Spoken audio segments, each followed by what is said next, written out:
રાધનપુર શહેરના મસાલી રોડ પંચમુખી જવાના રસ્તા પાસે છેલ્લા કેટલાક સમયથી ગંદા પાણીથી ખદબદી રહ્યું છે। પાટણ જિલ્લાના રાધનપુર શહેરના મસાલી હાઈવે પર આવેલ પંચમુખી સોસાયટી જવાના રસ્તા પર છેલ્લા કેટલાક સમયથી સોસાયટીઓના નાવા ધોવાનું પાણી રસ્તા પર આવી જતા રસ્તો બિસ્માર હાલતમાં બનતા સ્થાનિક લોકો રોષે ભરાયા હતા। તો કેટલાક વિસ્તારમાં ગટરની લાઈન ઠેર ઠેર તૂટી જવાના લીધે જાહેર માર્ગો પર તેમજ અન્ય વિસ્તારમાં પાણીની રેલમછેલમ થઈ રહી હોવાનું સામે આવ્યું છે।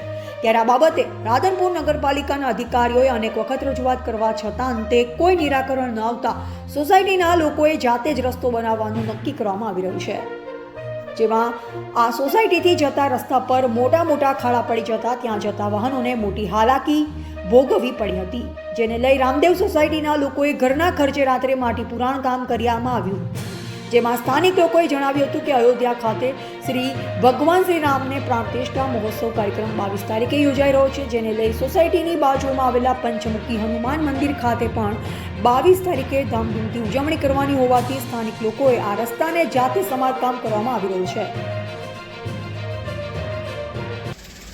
નમસ્કાર, જય શ્રી રામ। રાધનપુરની અંદર મસાલી રોડ પર વલ્લભનગર પ્રાથમિક શાળાથી જતા રસ્તા પર Ambedkar society, Panchmukhi society, Ramdev society, Radhakrishna society અને રાજવી સોસાયટી આવેલી છે। આ સોસાયટીમાં જવાનો ફક્ત એક જ માર્ગ આવેલો છે અને એ માર્ગ ઉપર ઢીંચણ સમાણું પાણી ગટરનું ભરાય છે।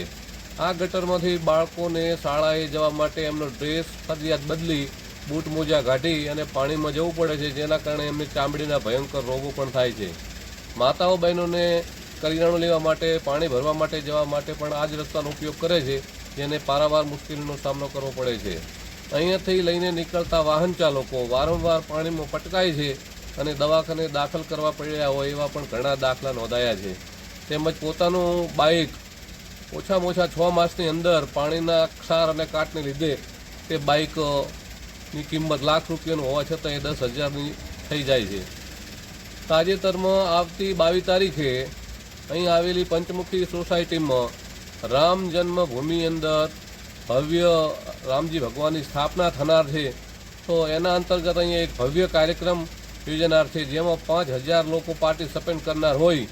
આ માર્ગ ઉપર અવર જવર માટે બિલકુલ અગવડતા ન પડે તે માટે સ્વખર્ચે તમામ સોસાયટીના રહીશો આજે રાત્રે મળી અને અહીંયા રેતીના, કપચીના, માટીના 10થી વધારે ડમ્ફર નાખી જાતે ફોડવાનું કામ રાતના 10 વાગ્યા હોવા છતાં કડકડતી ઠંડીમાં આ લોકો ભારે જહેમત ઉઠાવી અને કામગીરી કરી રહ્યા છે।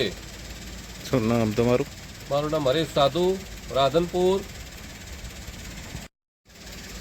નમસ્કાર, જય શ્રી રામ। આ કઈ સોસાયટીનો રસ્તો છે અને તમે જાતે બુર્યો કે સરકાર દ્વારા બુરવામાં આવ્યો? આ સોસાયટી અહીં કરે વલ્લભનગરથી કરી અને એક રાજવી સોસાયટી, એમાં 5 થી 7 સોસાયટીઓ આવે વચ્ચે, એમાં વચ્ચે પંચમુખી હનુમાનજીનું મંદિર આવે છે અને આ ઘરના ખર્ચે અમે રસ્તો બનાવીએ છીએ। નગરપાલિકાને ખૂબ રજૂઆતો કરી, અરજીઓ કરી, કલેક્ટરને કરી, પણ કોઈ ધ્યાન આપતા નથી। 22 તારીખે આપણે 22 તારીખે અમારે રામ પ્રતિષ્ઠા છે અયોધ્યા, એનું અમારે આયોજન કરવાનું છે, એના માટે અમે ઘરના ખર્ચે સ્વ ખર્ચે કરી રહ્યા છીએ। શું નામ? આયુર્વેદા બિગાડાભાઈ।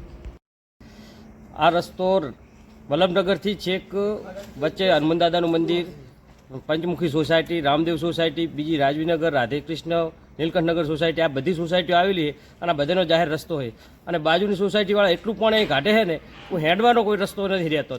અત્યારે જે 22 તારીખે અયોધ્યા જે ઉત્સવ રામચંદ્ર ભગવાનનો થઈ રહ્યો છે, એના માટે અમારે બધું આયોજન કરવાનું છે, એટલે અમારા સ્વખર્ચે અમે બધાએ સોસાયટીના માણસો મળી અને અત્યારે માટી બીવું નખાઈ રહ્યા છે, બરાબર। અને નગરપાલિકામાં ઘણી રજૂઆત કરી પણ કોઈ આજ દાડા સુધી કોઈ સાંભળ્યું નથી કોઈ। શું નામ તમારું? રાવળ ભૂપાભાઈ।